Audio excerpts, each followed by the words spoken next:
यह कथा महाभारत के युद्ध के समाप्त होने के बाद आरंभ होती है। वह युद्ध जिसने धर्म और अधर्म के बीच की रेखा स्पष्ट कर दी थी। कुरुक्षेत्र की भूमि जो पहले जीवन और आशा से भरी थी, अब मौन और विखंडित पड़ी थी। रथों के टूटे पहिए समय को रोक देना चाहती थी। पांडवों ने विजय प्राप्त की थी, धर्म की स्थापना कर चुके थे, परंतु उनके अंतर्मन में शांति नहीं थी। अर्जुन की आंखों में उन योद्धाओं की छाया अब भी मंडरा रही थी जिनके प्राण उनके तीरों से निकले थे। उसी क्षण श्री कृष्ण ने उन्हें स्मरण कराया कि धर्म की स्थापना मात्र युद्ध से नहीं बल्कि न्यायपूर्ण शासन से होती है। उन्होंने कहा कि अब उनका कर्तव्य राज्य की व्यवस्था संभालना है, क्योंकि उनका स्वयं का समय पृथ्वी पर समाप्त होने को है। यह कहते हुए योगेश्वर श्री कृष्ण ने हस्तिनापुर से विदा ली और द्वारका लौट आए। वह चमत्कारी नगरी जिसे उन्होंने अपनी ही योग शक्ति से समुद्र के बीच निर्मित किया था।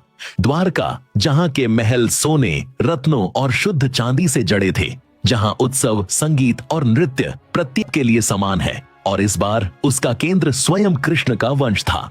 जब युद्ध के बाद वे गांधारी से मिले तो वह दुख और क्रोध से भरी हुई थी। उसने कृष्ण से कहा, तुम सर्वज्ञ होने पर भी मेरे पुत्रों का विनाश नहीं रोक सके, इसलिए तुम्हारा कुल भी तुम्हारे सामने नष्ट होगा। कृष्ण ने न झिड़का न विरोध किया। उनके मुख पर वह गूढ़ मुस्कान थी जो हर अवतार के पीछे के दिव्य रहस्य का द्योतक होती है। वे जानते थे समय का संचार किसी के वश में नहीं। वर्षों बीतते गए, द्वारका में समृद्धि बढ़ती रही और यदुवंश का अभिमान भी।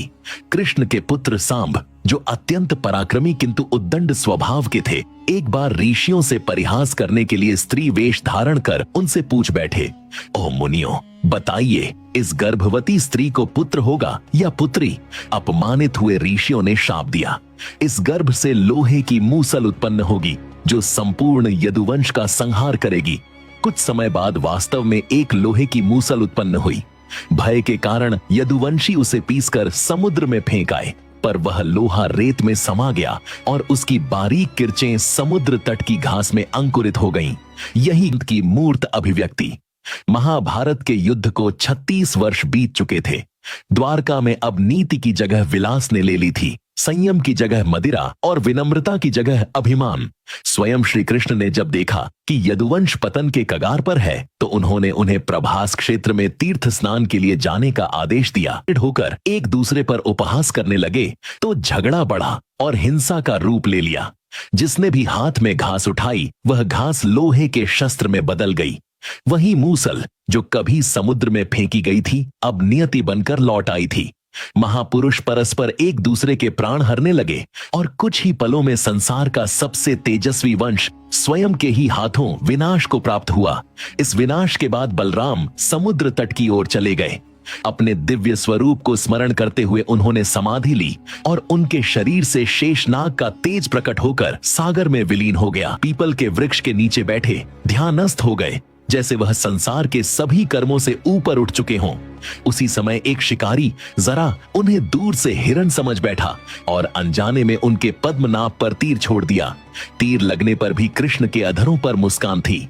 उन्होंने जरा को आशीर्वाद देते हुए कहा, अरे वत्स, भय मत कर, यह भी मेरी लीला का ही अंग है।